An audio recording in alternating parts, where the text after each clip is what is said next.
Me gustaría comenzar haciendo una pregunta que no tenéis que responder en voz alta, ¿vale? Os la respondéis a vosotros mismos, porque es una situación hipotética, pero si supierais por algún medio, pero con total seguridad, con 100% de seguridad, de que el mundo se acaba en 7 días, la pregunta es, ¿seguirías viviendo esta semana que te queda de la misma manera que has estado viviendo pues a lo largo de toda tu vida, o la vivirías de una forma diferente?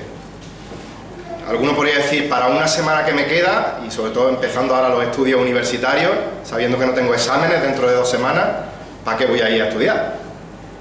O si dentro de una semana ya no tengo que pagar hipoteca, ¿para qué voy a ir a trabajar? Pues mira, una semanita que me queda de vacaciones y a vivirla lo mejor que se pueda.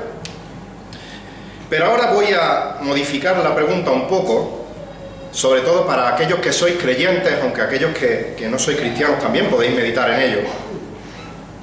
Y es, si supieras con total seguridad también, sin atisbo de duda, que dentro de una semana, dentro de 7 días exactamente, vuelve Jesucristo, como Él promete en su palabra, y que dentro de 7 días vas a estar cara a cara con Él, esta semana que te queda, ¿la seguirías viviendo de la misma manera que has estado viviendo hasta ahora, o vivirías de forma diferente? Si eres cristiano te voy a responder, estoy convencido de que vivirías de forma diferente estos 7 días, poniendo todo tu empeño en no pecar, porque vas a estar con Jesucristo cara a cara dentro de 7 días. La Biblia es clara en que Jesucristo vuelve, eso no es incuestionable. La cuestión es que no dice la fecha exacta en la que vuelve. Puede que no me dé tiempo a terminar esta predicación porque vuelva ahora mismo. Puede que vuelva dentro de 7 días. 7 minutos, 7 años, 700 años. Pero la pregunta que tenemos que hacernos es, sabiendo que Cristo vuelve, ¿vamos a seguir viviendo como hasta ahora? ¿O vamos a vivir de manera diferente? Y la respuesta a esa pregunta nos la va a dar el apóstol Pablo en nuestro texto de hoy. Os invito a que me acompañéis a Romanos capítulo 13. Y vamos a terminar el capítulo. Vamos a leer los versículos 11 al 14. Romanos capítulo 13, 11 hasta el final del capítulo, hasta el 14. Y leo en la versión de las Américas y escribe el apóstol Pablo movido por el Espíritu Santo y escribe lo siguiente. Romanos 11, perdón. Y haced todo esto conociendo el tiempo, que ya es hora de despertarnos del sueño, porque ahora la salvación está más cerca de nosotros que cuando creímos. La noche está muy avanzada y el día está cerca. Por tanto, desechemos las obras de las tinieblas y vistámonos con las armas de la luz. Andemos decentemente como de día, no en orgías y borracheras, no en promiscuidad sexual y lujuria, no en pleitos y envidia, antes bien, vestíos del Señor Jesucristo y no penséis en proveer para las lujurias de la carne. Hasta aquí la palabra de Dios. Y fijaos, el versículo comienza diciendo, y esto, y haced todo esto. La pregunta es, ¿a qué se refiere el apóstol Pablo con todo esto? Como mínimo, si vamos al contexto inmediato, a los versículos que vienen justamente antes, como mínimo, todo esto se refiere al mandato de amar a nuestro prójimo como a nosotros mismos. Pero a la luz de un contexto más amplio, muy probablemente todo esto abarca todo lo que ha dicho el apóstol Pablo desde Romanos capítulo 12 hasta el texto que tenemos ahora. Es decir, a considerar las misericordias de Cristo. Como estamos recordando en la última semana, cuando comenzamos el capítulo 12 a estudiarlo, cuando el creyente medita en todo lo que Dios ha hecho para salvarnos a través de la obra de nuestro Señor Jesucristo en la cruz del Calvario, esto primeramente nos lleva a entregar toda nuestra vida a Jesucristo. Nos lleva a presentar nuestros cuerpos como sacrificio vivo, santo y aceptable a Dios. Nos lleva a no adoptar la forma de pensamiento de este mundo, sino transformarnos mediante una renovación de nuestra mente, un cambio radical de nuestro pensamiento, una metamorfosis de nuestro pensamiento, de manera que abandonamos la sabiduría vana de este mundo y nos regimos ahora por la sabiduría perfecta de la obediencia a través de la palabra de Dios. Filtramos nuestro pensamiento a través de la palabra de Dios.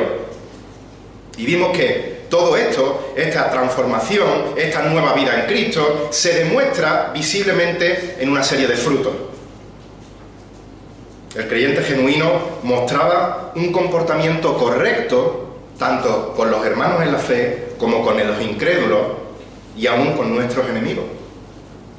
Los creyentes nos sometíamos a las autoridades que Dios ha puesto sobre nosotros, independientemente que sean de un partido, de otro, más corruptas, menos corruptas. Nos sometemos a nuestras autoridades siempre y cuando las autoridades no nos manden a hacer algo que Dios nos prohíbe hacer o que nos prohíban algo que Dios nos manda a que hagamos. Salvo esas dos excepciones, nos sujetamos a las autoridades. Y todas estas cosas se resumían en amar a Dios sobre todas las cosas y amar al prójimo como a nosotros mismos. Eso es todo esto. Y ahora, todo esto a lo largo de los estudios que vamos viendo, nos han llevado a considerar la obra de Jesucristo en el pasado, nuestra justificación, nuestra salvación por gracia por medio de la fe en Jesucristo, y nos ha motivado en el presente a vivir una vida santa que le dé la gloria a Dios, que le dé honra al nombre de Dios. Pero ahora el apóstol Pablo nos va a dar una nueva perspectiva de considerar todo esto. Consideramos el pasado, vivimos considerando esto en el presente, pero también nos va a animar ahora a meditar en las misericordias de Dios pensando en el futuro. Y ese fruto de nuestra santificación presente tiene que verse a la luz también de nuestra glorificación futura. Y eso es lo que vamos a ver en esta mañana. Dos aspectos de nuestra santificación presente a la luz de nuestro futuro, a la luz de nuestra glorificación futura. En primer lugar veremos que el cristiano, el creyente, desecha su pecado porque su glorificación se acerca. Y en segundo lugar veremos que el creyente se viste de Cristo porque su glorificación se acerca. Dos aspectos de nuestra santificación presente a la luz de nuestra glorificación futura y, por supuesto, a la luz de la segunda venida de Cristo. En primer lugar, el creyente desecha su pecado porque la glorificación se acerca. El apóstol Pablo nos ha dado un mandato, hacer todo esto, y ahora nos va a explicar el cómo hacer todo esto y el por qué hemos de hacer todo esto. En primer lugar, ¿cómo hacer todo esto? Versículo 11 sigue diciendo, hacer todo esto conociendo el tiempo. Ahora bien, ¿a qué tiempo se está refiriendo el apóstol Pablo? Porque en el original griego hay dos palabras que en castellano se traducen como tiempo. Una de ellas es cronos, que es el tiempo cronológico, el tiempo que podemos medir con el reloj, que podemos medir con el calendario, y que no es el caso que está hablando aquí Pablo, sino que está hablando del tiempo kairos, un tiempo que habla de una época, de una etapa, de una edad. Así que está diciendo que conocemos cierta época, conocemos cierto tiempo, y por eso tenemos que hacer todo esto. ¿Qué época? Bueno, pues nuestra época presente, la época en que vivimos, que es una época que empezó con la venida de Jesucristo y terminará con la segunda venida de Jesucristo, y nos encontramos nosotros en ese intervalo de tiempo. Ese es el tiempo que conocemos. Esto también la Biblia lo llama los últimos tiempos, lo llama los postreros días. Dice, por ejemplo, Hebreos capítulo 1, versículos 1 y 2, que Dios, habiendo hablado hace mucho tiempo, cronológico, en muchas ocasiones, de muchas maneras, a los padres por los profetas, en estos últimos días, en estos postreros días, nos ha hablado por su Hijo, a quien constituyó heredero de todas las cosas y por medio de quien hizo también el universo. Este tiempo, estos últimos días, estos postreros días, como digo, se iniciaron con la venida del Señor Jesucristo, con la encarnación de la segunda persona de la Trinidad, y terminará con la segunda venida, de la cual no sabemos la fecha, pero como veremos, sabemos que cada día está más cerca. pudiendo tener lugar ahora mismo. Es por eso que a la luz de esta verdad, a la luz del regreso de Cristo, a la luz de nuestra futura glorificación, tenemos que vivir una vida alejada del pecado y una vida revestida de Cristo, como veremos en un momento. Y sigue diciendo Pablo en el versículo 11, haced todo esto conociendo el tiempo, que ya es hora de despertaros del sueño. En muy pocos días voy a volver a una rutina en mi casa, es la de entrar en la habitación de mi hijo y decirle buenos días, es hora de despertar, hay que ir al instituto. En el caso de Rode ya tendrá que acostumbrarse a la alarma, ella sola, porque va a estudiar fuera. Pero mi experiencia pasada con mis 3 hijos, hay uno de ellos del cual no voy a desvelar su identidad, que la primera llamada no es suficiente. A los pocos minutos de llamarle tengo que entrar de nuevo en su habitación y aunque ya está despierto, he dicho el sexo, ya tenéis 2 entre quien elegir, pero no voy a desvelar quién es, le he tenido que azuzar 2 o 3 veces para que deje de sobear en la cama y se levante de una vez porque va a llegar tarde al instituto. De forma similar, Pablo nos está exhortando a no ser creyentes apáticos, a no ser cristianos adormilados espiritualmente. Pablo nos está llamando a despertar, Pablo nos está llamando a estar alerta, conscientes de nuestras promesas futuras que encontramos en la palabra de Dios. Y saber que la promesa de que Cristo viene pronto es cierta. Esto tiene que darnos un chute de cafeína espiritual, que nos despierte, que nos espabile, que nos mueva a vivir una vida de piedad para la gloria de Dios.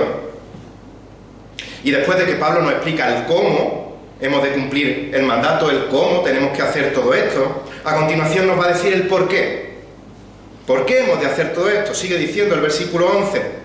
Porque ahora la salvación está más cerca de nosotros que cuando creímos. Ahora bien, lo primero que tenemos que entender es lo que no dice este versículo, lo que no significa este versículo.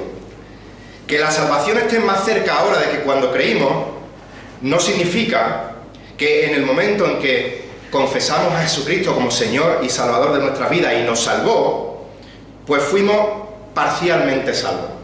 Y ahora tenemos que completar nuestra salvación con una serie de obras, con una serie de acciones, de rituales, poco a poco a lo largo de nuestra vida, porque la salvación cada vez está más cerca.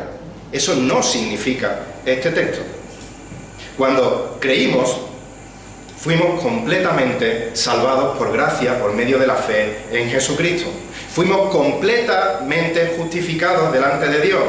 Esa salvación no la podemos perder y a esa salvación no le podemos añadir absolutamente nada de nuestra parte. ¿Quiere decir el apóstol Pablo, cuando afirma ahora la salvación está más cerca de nosotros que cuando creímos, que hay algo incompleto en la salvación? No. Entonces, ¿qué está diciendo Pablo? Pues Pablo, cuando habla aquí de salvación, está haciendo referencia a nuestra glorificación. La glorificación es el momento en el que Dios nos dará un cuerpo nuevo, un cuerpo de resurrección, habiendo eliminado la muerte y el pecado definitivamente de nuestra existencia. Así que el proceso de nuestra salvación empezó con la justificación, somos justos a través de la obra perfecta de Jesucristo, continúa en el presente con nuestra vida diaria de santificación y terminará con nuestra glorificación. Pablo está diciendo que cuando creímos fuimos completamente salvos, pero que la culminación de nuestra salvación está más cerca que el día que aceptamos al Señor Jesucristo en nuestra vida. Somos completamente salvos, repito, no hay condenación para los que están en Cristo Jesús, pero no disfrutaremos perfectamente de esa salvación en el presente, ya que vivimos en un cuerpo afectado por el pecado y vivimos en un mundo caído afectado por el pecado. Recordemos, en Romanos 8:23, el apóstol, después de decir que la propia creación gime a la espera de que Jesucristo vuelva y restaure todo lo que el pecado ha corrompido en la creación, continúa diciendo que nosotros los cristianos, Romanos 8:23, también gemimos en nuestro interior, aguardando ansiosamente la adopción como hijos, y dice la redención de nuestro cuerpo. Los creyentes, al igual que la creación, deseamos, anhelamos esa glorificación final. Nuestra redención fue completa en Cristo cuando nos salvó. Disfrutaremos de la salvación de manera perfecta cuando recibamos esos cuerpos libres del pecado en la presencia de Cristo por la eternidad. Es un concepto teológico que Manuel nos recuerda, que Juan Pablo nos ha estado recordando y que los teólogos denominan el ya, pero todavía no. ¿Somos completamente salvos ya? Sí. ¿La salvación está más cerca de nosotros que cuando creímos? Sí. ¿Somos posicionalmente santos, perfectamente santos delante de los ojos de Dios? Sí, porque somos vistos a través de la justicia perfecta de Cristo. ¿Estamos en un proceso de santificación progresiva en nuestra vida? Sí, ya, pero todavía no. ¿Estamos en el reino? Ya. ¿Esperamos el reino? Sí, ya, pero todavía no. Esto lo comparábamos hace tiempo con una boda, con la copa de espera de la boda. En la copa de espera disfrutamos del aperitivo mientras vienen los novios o los recién casados. Sí. ¿Pasamos un buen tiempo? Sí. Pero no tiene comparación del banquete en presencia de los recién casados. En el presente disfrutamos una salvación completa. Sí. En el futuro disfrutaremos de todas las bendiciones de Dios de manera perfecta.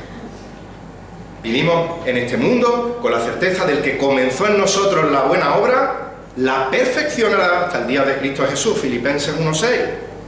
Estamos completamente seguros de que en el Señor nuestra ciudadanía está en los cielos, pero dice, de donde también ansiosamente esperamos a un Salvador, el Señor Jesucristo, esperamos a que venga, y cuando venga dice que transformará nuestro cuerpo de estado de humillación, es decir, el cuerpo presente que tenemos ahora, en conformidad de su cuerpo de gloria.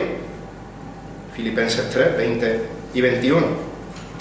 Pero, hasta que llegue ese bendito y glorioso día, recordarnos que cada día la salvación está más cerca de nosotros que cuando creímos. Eso nos ayuda a vivir en este mundo correctamente. Nos ayuda a vivir en un mundo corrompido con el pecado, dentro de un cuerpo afectado con el pecado, sufriendo las consecuencias del pecado de una manera que agrada a Dios. Vemos nuestra santificación a la luz de nuestra glorificación. Dice Primera de Juan, capítulo 3, versículos 2 y 3. Amados, ahora, presente, somos hijos de Dios. Y aún no se ha manifestado lo que habremos de ser, pero sabemos que cuando Él se manifieste, seremos semejantes a Él, porque le veremos como Él es. Y todo el que tiene esta esperanza puesta en Él, se purifica, así como Él es puro. Esta esperanza de gloria futura nos mueve en el presente a purificarnos, a vivir vidas santas, vidas piadosas, para la gloria de Dios. La Biblia en muchas ocasiones nos muestra la doctrina del regreso de nuestro Señor Jesucristo y de nuestra futura glorificación como un estímulo, como un aliciente para vivir una vida santa de obediencia a nuestro Dios. Y aunque veamos varios textos, pero permitidme que sea la Biblia la que hable, que no sea yo el que hable. Filipenses 4, del 4 al 7. Y veremos cómo la Biblia nos motiva, nos mueve a vivir esas vidas santas. Una vida de gozo, regocijaos en el Señor siempre. Otra vez lo diré, regocijaos, vuestra bondad sea conocida de todos los hombres. ¿Por qué? El Señor está cerca.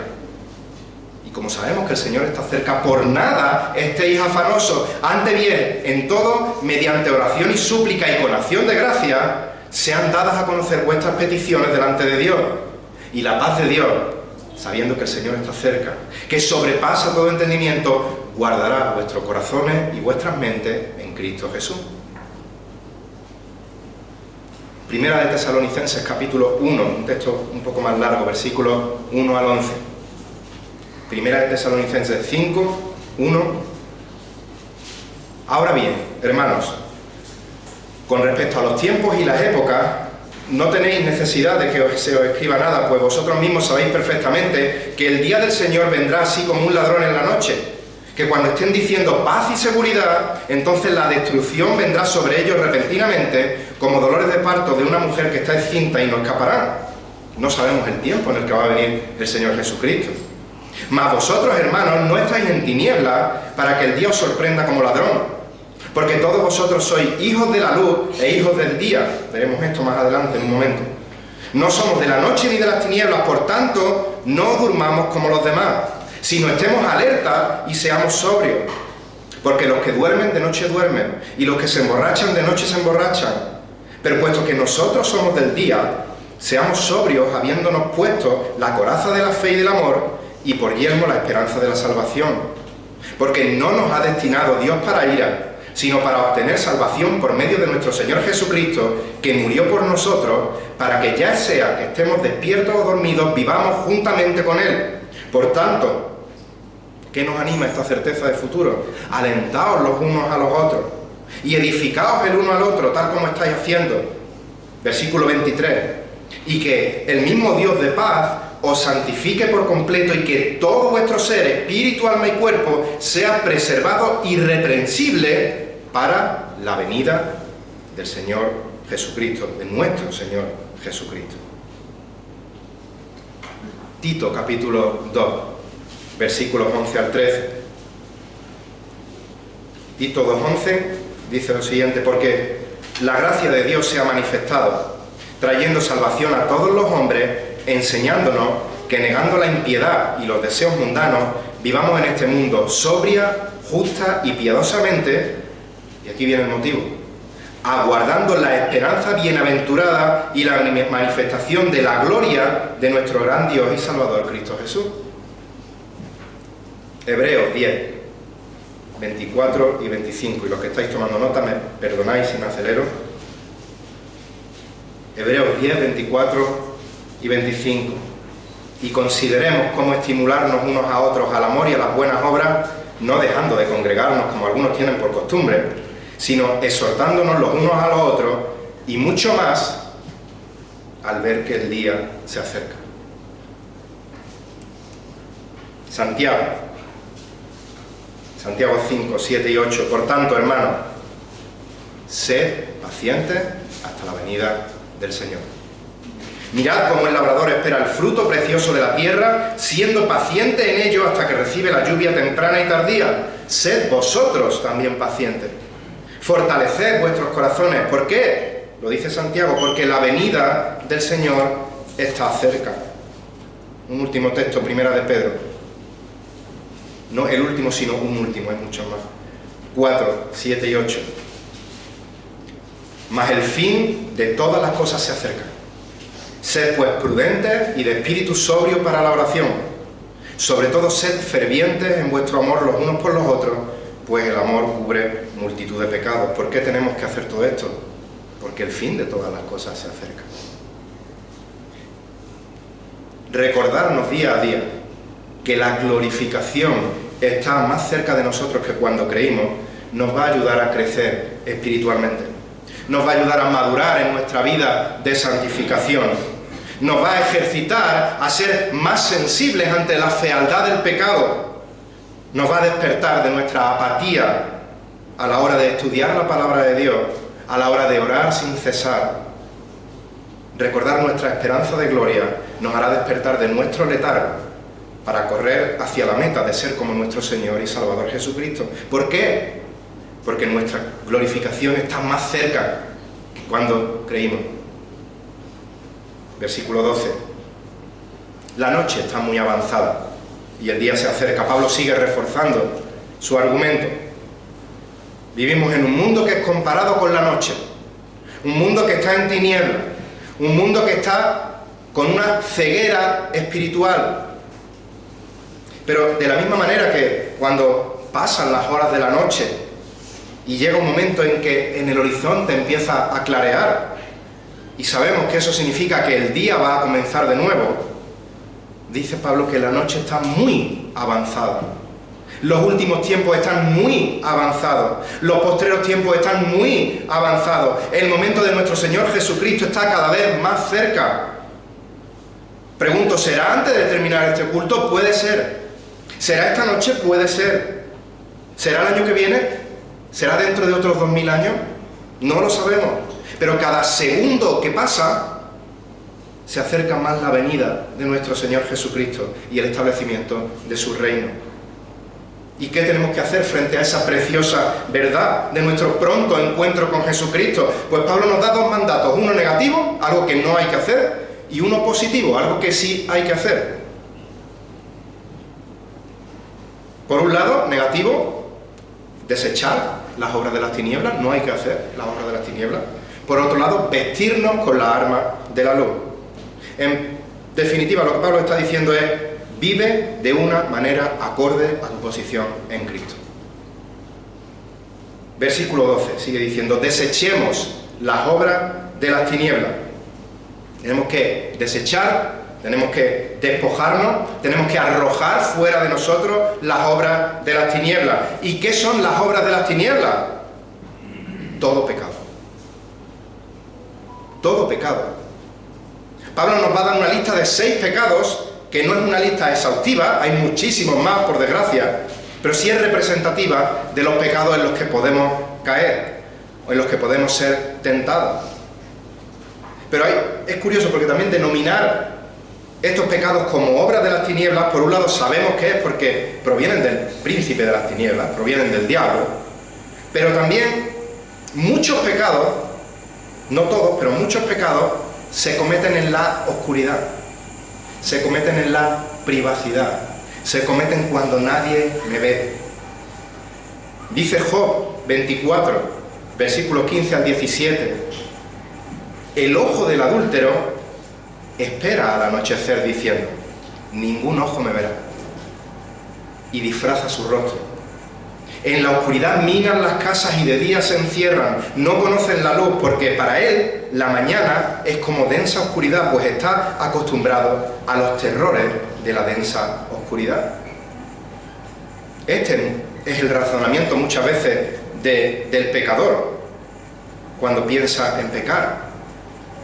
Y el pecador somos todos y cada uno de nosotros, también los creyentes. Buscar no ser pillado infraganti,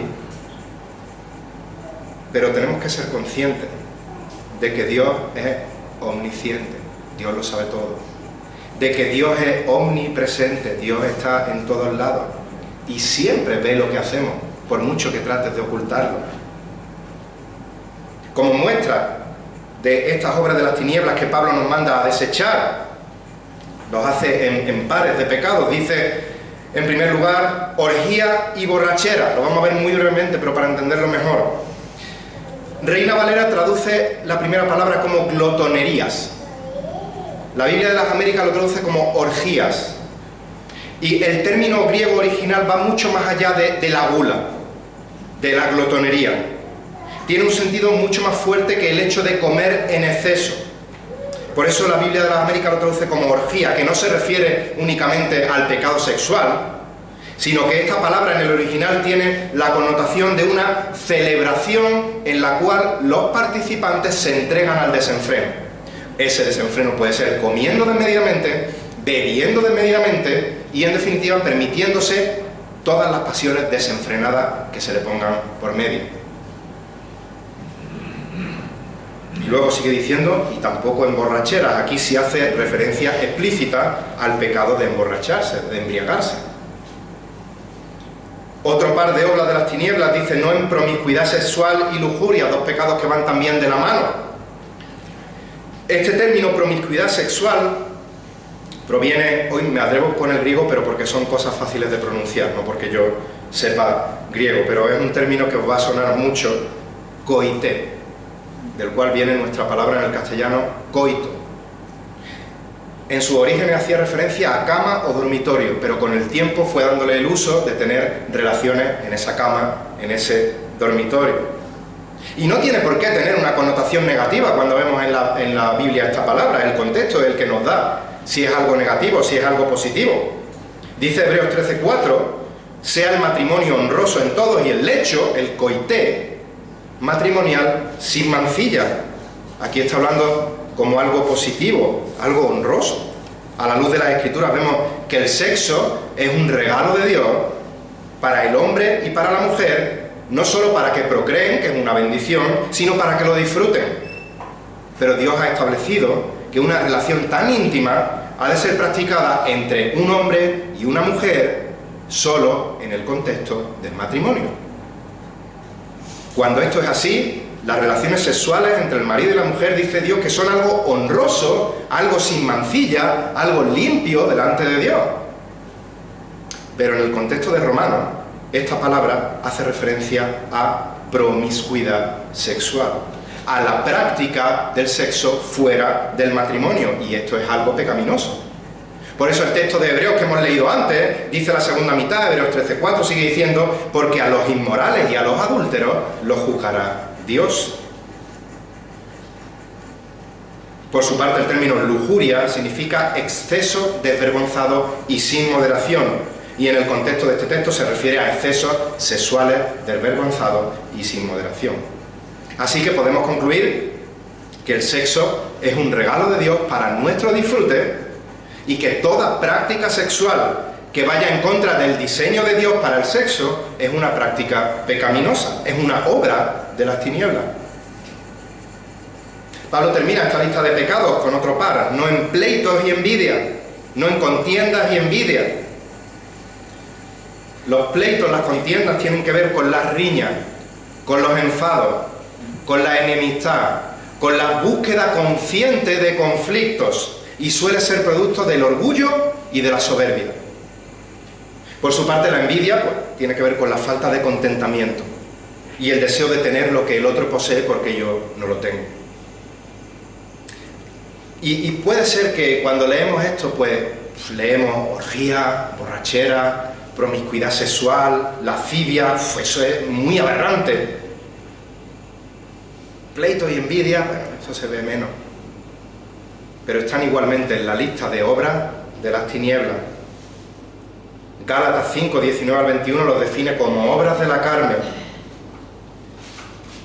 Así que aunque estos pecados no sean tan visibles, pleitos y contiendas como orgías, borracheras,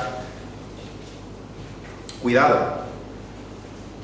Cuidado con la tentación de caer en estos pecados. Cuidado con buscar intencionalmente la polémica. Cuidado con buscar el conflicto, el enfrentamiento, la difamación, porque los pleitos y envidia van directamente en contra del mandato que hemos leído antes de amar a tu prójimo como a ti mismo, de buscar el bien del otro por encima de mi propio bien. Y no es momento ahora para mirar al que tienes delante, detrás, a tu izquierda o a tu derecha. Es una advertencia para que nos examinemos a nosotros mismos, porque ninguno de nosotros está libre de caer en este pecado, como dice 1 Corintios 10:12. Por tanto, el que cree estar firme, tenga cuidado, que no caiga. Juan Pablo nos recordaba el domingo pasado que el Señor enseñó a sus discípulos a orar, y por implicación también a nosotros, y una de las cosas que el Señor nos enseña es: no nos metas en tentación, líbranos del mal.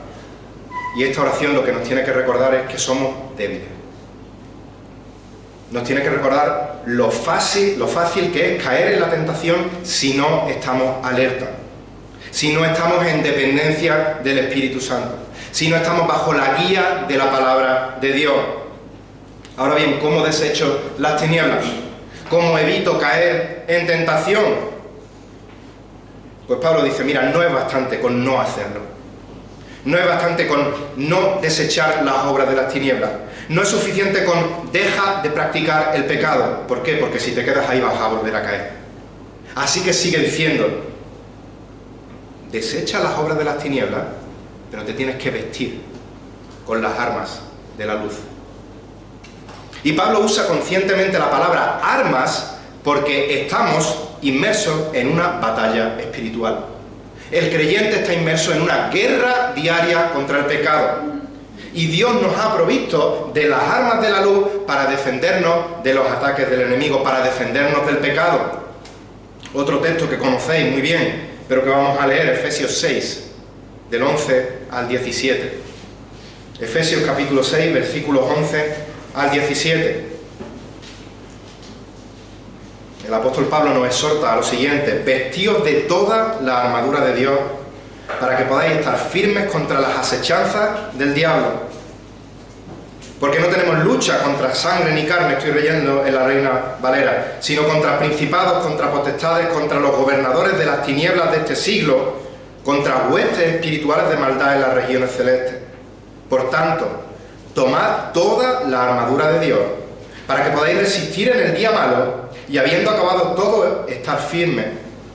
Estad pues firmes, ceñidos vuestros lomos con la verdad, y vestidos con la coraza de justicia, y calzados los pies con el apresto del Evangelio de la paz. Sobre todo, tomad el escudo de la fe, con el que podáis apagar todos los dardos de fuego del maligno, y tomad el yelmo de la salvación y la espada del Espíritu, que es la palabra de Dios. Aquí tenemos cómo es nuestra lucha, y aquí tenemos cuál es nuestra armadura y cuáles son nuestras armas. Dios es santo. Dios es puro. Primera de Juan 1:5 dice que es luz y que en él no hay tiniebla alguna. Y cuando Dios nos salvó, dice Primera de Pedro 2:9, que nos llamó de las tinieblas a su luz admirable. Por tanto, el apóstol Pablo puede decir en Efesios 5:8 que antes éramos tinieblas, pero ahora somos luz en el Señor. Y nos da un mandato en Efesios 5:8. Antes erais tinieblas, ahora sois luz. ¿Qué tenemos que hacer? Andad como hijos de luz. Así que volviendo a Romanos, dice Pablo, andemos decentemente, andemos honestamente, como de día. Como somos hijos de luz, tenemos que andar en la luz, como de día. Al contrario que el pecador que busca pecar en lo oculto, donde nadie me ve, los creyentes tenemos que ser transparentes en nuestros actos. Tenemos que andar decentemente, tenemos que andar honestamente, como de día, porque no deberíamos tener nada que ocultar. Es más, no solo no deberíamos tener nada que ocultar, sino es que tenemos muchas cosas que mostrar. Porque también Samuel nos recordaba no hace mucho que los cristianos somos la sal de la tierra y la luz del mundo. Y esa luz no se puede ocultar, sino que debe brillar delante de los hombres para que vean nuestras buenas acciones y no nos den una palmadita en la espalda. Para que vean nuestras buenas acciones y glorifiquen a nuestro Padre que está en los cielos. Recordad lo que decíamos este pasado jueves en Oseas. Cuando Dios gobierna nuestra vida, cuando Dios gobierna nuestra familia, cuando Dios gobierna nuestra iglesia, la gente del mundo puede decir, estos son tontos, estos son unos necios, estos son unos radicales. Pero en el fondo, cuando ven nuestras vidas, tienen que reconocer, Dios gobierna esa familia, Dios gobierna esa vida, Dios gobierna esa iglesia. Y eso hará que nosotros brillemos como hijos de luz, pero no para nuestra gloria, sino para que el nombre de Dios sea glorificado, sea exaltado. Hablando de la segunda venida, dice el apóstol Pablo, ya hemos visto en 1 de Tesalonicenses, que no durmamos como a los demás, estemos alerta y seamos sobrios. Volvemos a leer, porque los que duermen de noche duermen, los que se emborrachan de noche se emborrachan, pero puesto que nosotros somos del día, seamos sobrios, andemos honestamente, andemos como de día. Estamos viendo dos aspectos de nuestra santificación presente a la luz de nuestra glorificación futura.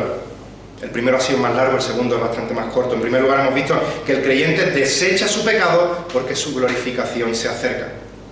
En segundo lugar, el creyente se viste de Cristo porque su glorificación se acerca. Versículo 14. Antes bien, es decir, en contraste a todos los pecados que tenemos que desechar de nosotros, vestíos del Señor Jesucristo y no penséis en proveer para la lujuria de la carne. Dos últimos mandatos que nos da Pablo para que vivamos piadosamente como hijos de luz, a la luz, valga la redundancia, de nuestra glorificación futura. En primer lugar, vestíos del Señor Jesucristo. Pablo sigue usando ese lenguaje figurado de me desecho y ahora me visto. Primero te manda a desecharte, a desnudarte, y luego te manda a revestirte. Pero hay un detalle que no quiero que pasemos por alto. El mismo apóstol Pablo, que aquí escribe vestíos del Señor Jesucristo, es el que en Gálatas 3:27 dice, porque todos los que fuisteis bautizados en Cristo, de Cristo os habéis revestido. Entonces, ¿estamos ya revestidos? ¿Estamos solo parcialmente vestidos de Cristo y tenemos que ir vistiéndonos porque nos ha dicho que nos vistamos de Cristo? ¿Se está contradiciendo Pablo en lo que dice en Gálatas 3:27 y lo que dice en Romanos 13:14? Por supuesto que no se está contradiciendo. Sabemos que la Biblia es la palabra de Dios. La Biblia es inerrante e infalible. Ni contiene error ni es confusa como para conducirnos al error.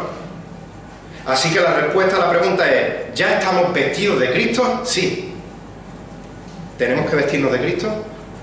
Sí. En el momento en que fuimos salvados, fuimos revestidos de Cristo. La justicia perfecta de Cristo nos fue imputada, fue cargada en nuestra cuenta, y ahora Dios nos ve justos a través de la justicia perfecta de Cristo. Y como hemos dicho, de esa posición nadie ni nada nos puede arrebatar. En poco tiempo comenzaremos, si Dios quiere, con algunos jóvenes para su discipulado en el bautismo. Ellos han profesado creer en Cristo como Señor y Salvador de su vida, y quieren dar testimonio público de esa realidad invisible en su persona, de manera visible ante testigos, en obediencia a la palabra de Dios, al mandato bíblico de bautizarse. Con este acto simbólico ellos van a confesar que ya han sido revestidos de Cristo. Pero este es el inicio de la carrera. Ahora necesitan seguir madurando espiritualmente, seguir creciendo en la gracia y en el conocimiento del Señor y Salvador Jesucristo. Y Pablo lo resume esto en Colosenses capítulo 2, versículos 6 y 7. Dice, por tanto, Colosenses 2:6, de la manera que recibisteis a Cristo Jesús el Señor, así andad en Él, firmemente arraigados y edificados. Dice Reina Valera, sobre edificado en Él y confirmado en vuestra fe. Una vez recibes a Cristo, en el momento en que eres salvo, eres salva, quedas firmemente arraigado, eres vestido de Cristo. Y a partir de ese momento vamos andando en Él, vamos siendo sobreedificados en Él, vamos vistiéndonos de Cristo. Y el carácter de Cristo va formándose cada día más en nosotros. Esto es lo que hacía el apóstol Pablo cuando dice en Filipenses 3, 13 y 14. Filipenses 3:13 dice, hermanos, yo mismo no considero haberlo alcanzado ya, pero una cosa hago, olvidando lo que queda atrás y extendiéndome hacia lo que está delante, prosigo hacia la meta para obtener el premio del supremo llamamiento de Dios en Cristo Jesús. Y el escritor de Hebreos también nos anima a correr esa carrera que Pablo nos habla, y nos dice no solo que la corramos, sino que nos explica cómo tenemos que correrla. Hebreos 12, 1, la segunda parte del versículo 1 y el versículo 2. Hebreos 12:1 dice, despojémonos también de todo peso y del pecado que tan fácilmente nos envuelve y corramos con paciencia la carrera que tenemos por delante, puestos los ojos en Jesús, el autor y consumador de la fe. ¿Cómo tienes que correr? Puestos los ojos en Jesús, vistiéndonos de Cristo. Por tanto, ¿qué significa el mandato de vestirnos de Jesucristo?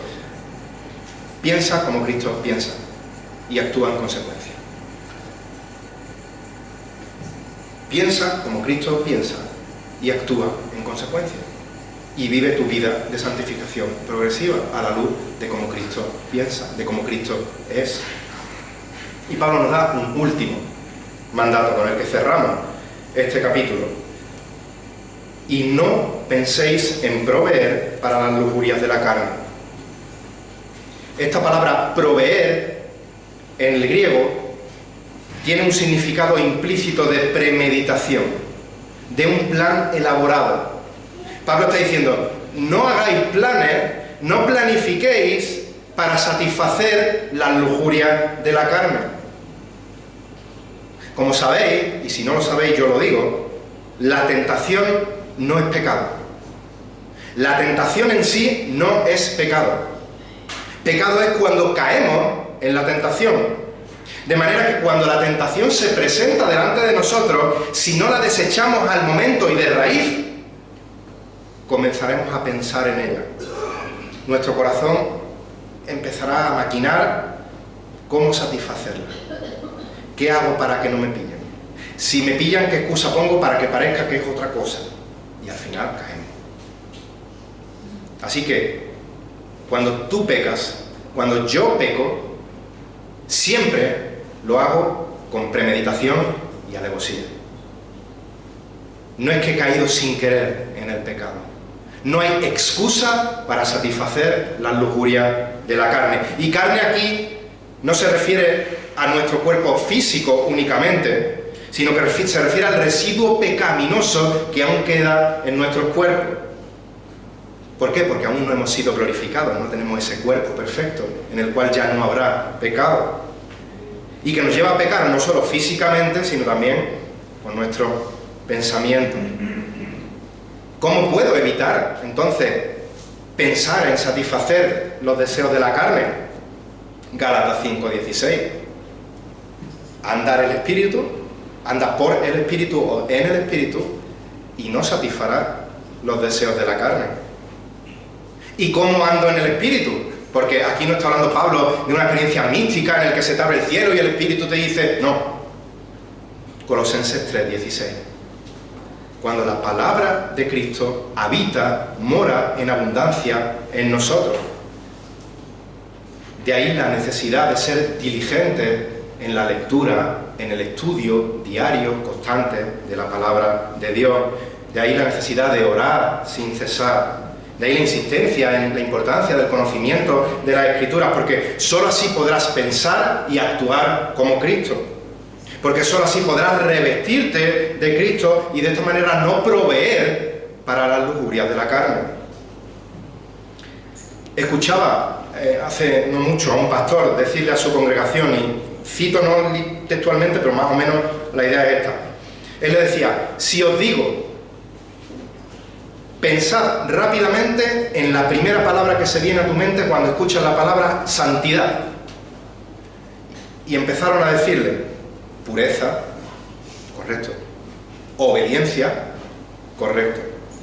Pero a nadie se le ocurrió, sigue diciendo él, y cito, relacionar santidad con alegría.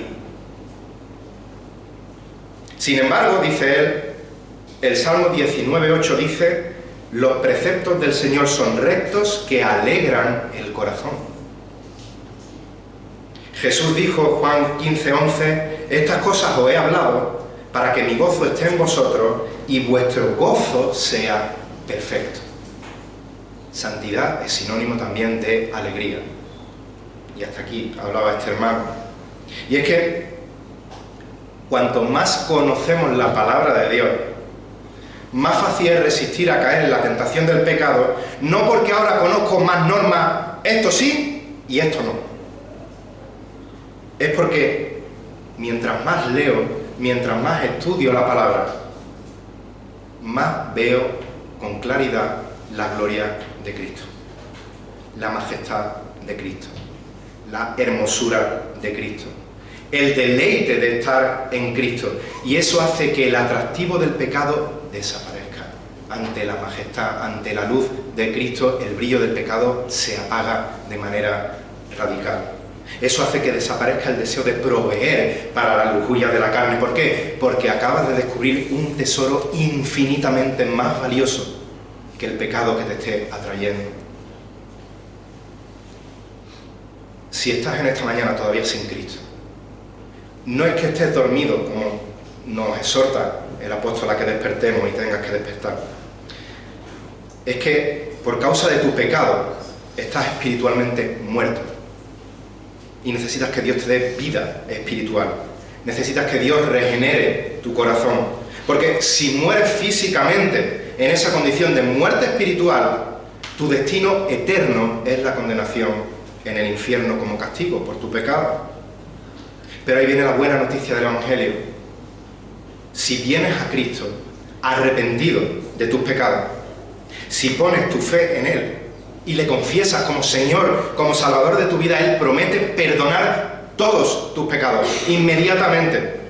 Él promete darte inmediatamente vida espiritual. Te promete una vida plena en este mundo, no ausente de problemas, pero sí con el gozo de saber que eres un hijo de Dios. Y te promete la vida eterna en su presencia, con un cuerpo glorificado, gozando de Él y con Él por la eternidad. Así que yo te digo, ven a Cristo hoy. Hoy es día de salvación. Como hemos dicho, no sabemos cuándo el Señor viene. Quizá dentro de unos minutos sea tarde, quizá mañana sea tarde. Quizá no Él venga, sino que te llame antes a su presencia, te quite de esta vida y también será tarde. Ven a Cristo, hoy es día de salvación. Y a los que ya somos salvos por gracia, por medio de la fe en Cristo, a los que ya hemos confesado al Señor Jesucristo como Señor y Salvador de nuestras vidas, la pregunta es, y me la pregunto a mí, ¿mostramos frutos visibles en los que los demás pueden ver el señorío de Cristo en nuestra vida? ¿Estoy día a día revistiéndome de Cristo? ¿O estamos dormidos? Si estás despierto, gloria a Dios. Ánimo, sigue así. Prosigue hacia la meta, puesto los ojos en Jesús. Pero si estás dormido, Dios te está diciendo hoy por medio de su palabra, es hora de que despiertes del sueño. Es hora de que vuelvas a meditar en la palabra de Dios, recordándote que Cristo vuelve, que su venida está hoy muchísimo más cerca que cuando fuiste salvo. Vivamos como los creyentes de Tesalónica. Dice 1 de Tesalonicenses 1, 9 y 10, que ellos se convirtieron de los ídolos a Dios para servir al Dios vivo verdadero y esperar de los cielos a su Hijo. Ellos servían en el presente a su Dios vivo y verdadero, abandonaron los ídolos al mismo tiempo que esperaban la segunda venida de Cristo. No se trata de mirar lo mal que está el mundo y decir con voz de pena, Señor, ven pronto para que esto se solucione. No. Se trata de decir con gozo, no con pena, Señor, ven pronto, porque deseo estar contigo. Y a la luz de la verdad de que sé que vienes, ayúdame a vivir el tiempo que tú me des en esta tierra, el tiempo que me regales, para tu gloria. Utilízame para que yo pueda reflejar tu luz en medio de este mundo y que esa luz siga trayendo a personas a salvación como un día me trajo a mí a los pies de tu Hijo Jesucristo. Que el Señor bendiga su palabra. Vamos a orar.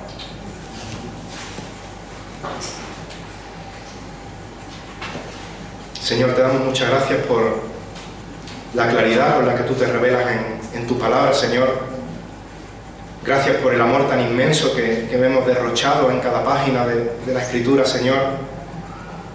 Gracias por haber mandado a tu Hijo Jesucristo a encarnarse a esta tierra, Señor, para vivir una vida perfecta que nosotros no podíamos vivir y en cambio morir la muerte que nosotros sí merecíamos morir para que nosotros podamos ser salvos, Padre.